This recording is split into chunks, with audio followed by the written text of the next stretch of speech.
Hello friends, welcome back to our channel subscribe for stocks. आज हम बात करेंगे एक और अमेजिंग कंपनी के बारे में जिसका नाम है JSW एनर्जी लिमिटेड। तो JSW एनर्जी लिमिटेड, जैसे आपको नाम से ही पता चल रहा है कि ये एनर्जी सेक्टर में, पावर सेक्टर में बिलोंग करती है। और इसके पास आज की तारीख में जो ये पावर जनरेट कर रही है वो है कुछ 4,560 मेगावाट, एंड उसमें से कुछ 3158 मेगावाट इसका थर्मल पावर है and rest is hydro power and solar power.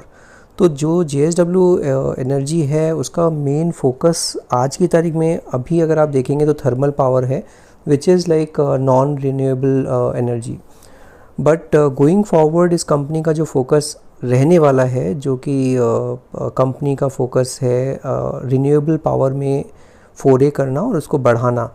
तो आज की तारीख में जो 10 मेगावाट सोलर पावर है और उसके अलावा 1391 मेगावाट हाइड्रो पावर है, तो ये सोलर, विंड एंड हाइड्रो में अपना जो वर्चस्व है वो कायम करना चाहते हैं और इसी के लिए ये एकदम लगे हुए हैं सो दैट ये ज़्यादा से ज़्यादा रिन्यूएबल असेट्स को कैप्चर कर सकें और उसको रिन्यूएबल पावर को जनरेट कर सकें। क्विकली हम इसका थोड़ा सा बैकग्राउंड समझ लेते हैं, बेसिक समझ लेते हैं। मार्केट कैप जो आप देख रहे हैं 16,840 करोड़ का मार्केट कैप है इस कंपनी का। और अगर करंट प्राइस जो आप देखेंगे फ्राइडे को जो क्लोज़ हुआ है वो 102 रुपये पे क्लोज़ हुआ है, जबकि हाई लो देखेंगे तो ऑलमोस्ट अपने 52 वीक हाई के आसपास ये ट्रेड कर रहा है, विच इज़ 105 रुपीज़।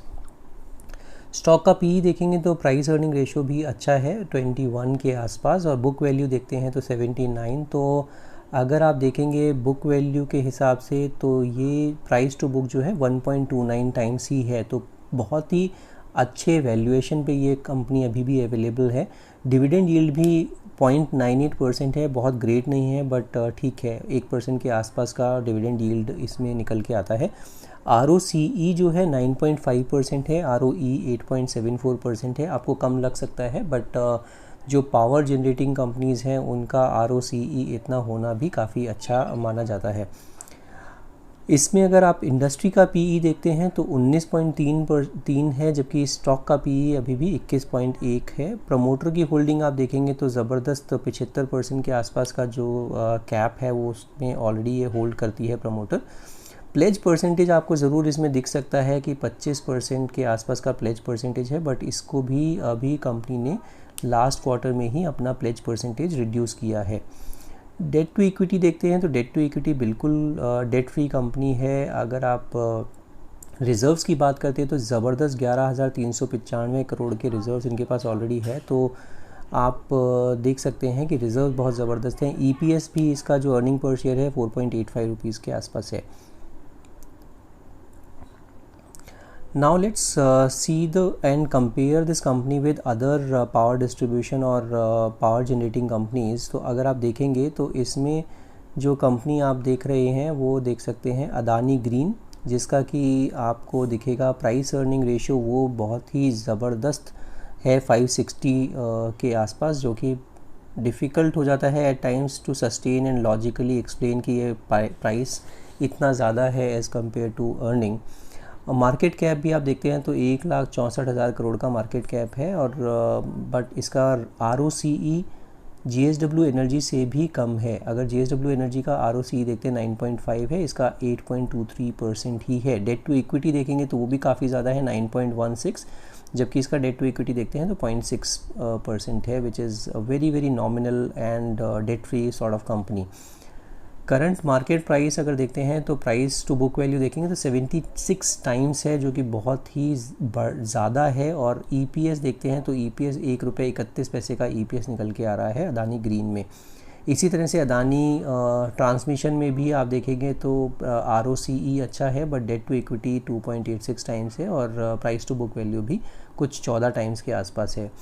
इसी के अगेंस्ट में अगर आप अदानी पावर और JSW एनर्जी देखते हैं तो इसका प्राइस टू अर्निंग रेशियो भी 21 के आसपास है जबकि अगर आप देखेंगे इसका ROCE तो ROCE इसका 9.5 है, which is like a decent and one of the best in the private sector power generating companies.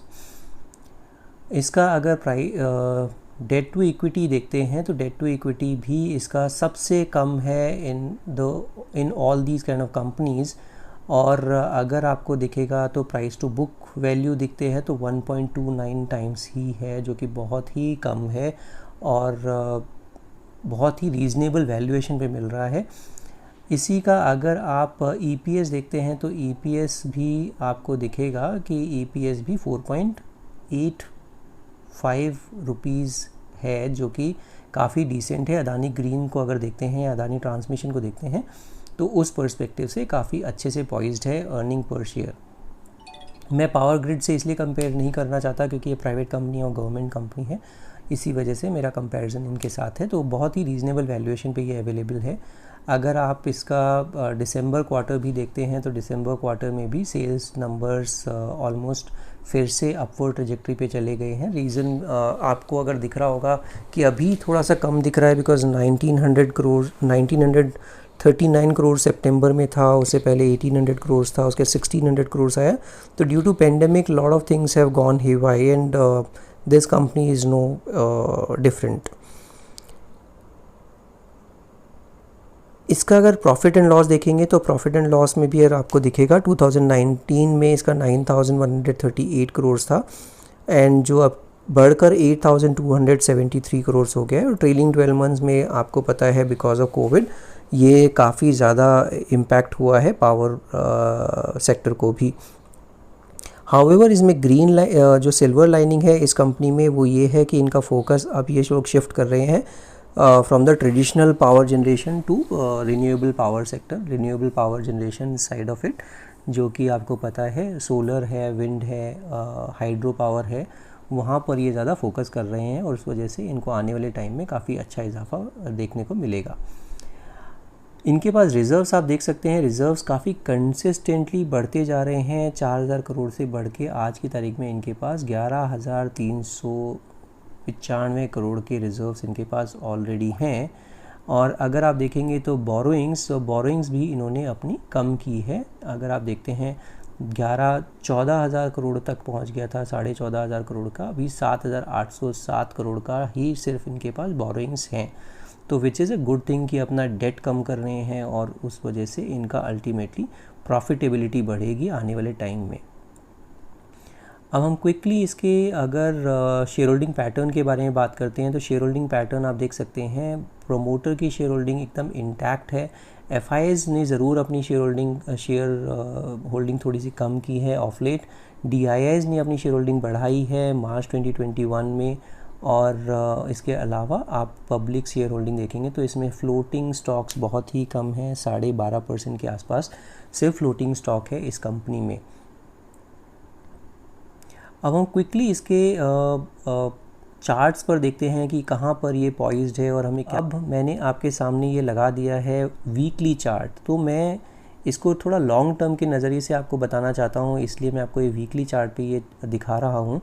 अगर आप वीकली चार्ट पे देखेंगे कि ये वीकली चार्ट पर कहाँ पर पॉइज्ड है तो आप देख सकते हैं कि वीकली चार्ट पर इसने जो अपना हाई बनाया था कुछ 97 रुपीज़ 50 पैसा वो बनाया था 8 जनवरी 2018 में।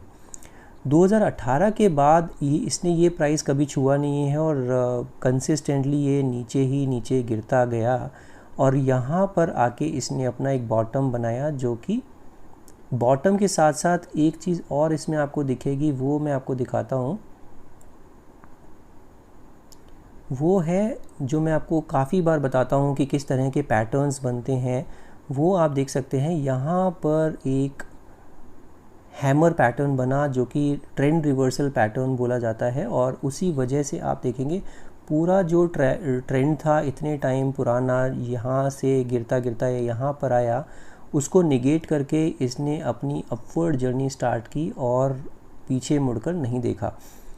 अब अगर आप एक और इंटरेस्टिंग चीज़ देखेंगे, इसमें भी गोल्डन क्रॉसओवर ऑलरेडी हो चुका है, जो कि आप देख सकते हैं। यहाँ पर इसने अपना 50 EMA ने 200 EMA को क्रॉस कर दिया है और उसके बाद ये ऊपर ही ऊपर चलता जा रहा है। और क्या रेजिस्टेंस था, जो रेजिस्टेंस था वो अगर आप देखेंगे तो वो था 97 रुपीज़ 50 पैसे के आसपास, जो कि इसने 2018 में ये टॉप बनाया था। इस टॉप को ये काट के अभी ऊपर निकल गया है 102 रुपये पे।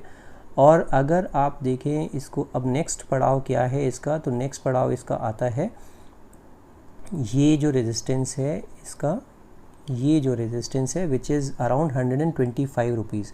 तो अगर किसी को लेना है 97 रुपीज़ 50 पैसे, 95 rupees, even I would say 88 rupees के आसपास अपना आप स्टॉप लॉस रख सकते हैं। 125 रुपये का टारगेट मेरे को आने वाले बहुत जल्दी समय में दिख रहा है। इसको अगर मैं आपको दिखाता हूँ डेली चार्ट पर, तो हमें स्टॉप लॉस भी थोड़ा सा नज़दीक का दिख सकता है। ये स्टॉप लॉस है विच इज़ अराउंड 80 रुपीज़ के आसपास का स्टॉप लॉस रखना है, या 80 से भी ज़्यादा अच्छा रहेगा स्टॉप लॉस रखना आपके लिए 86 रुपीज़। 86 क्या है इसका, 86 इसका 50 EMA है।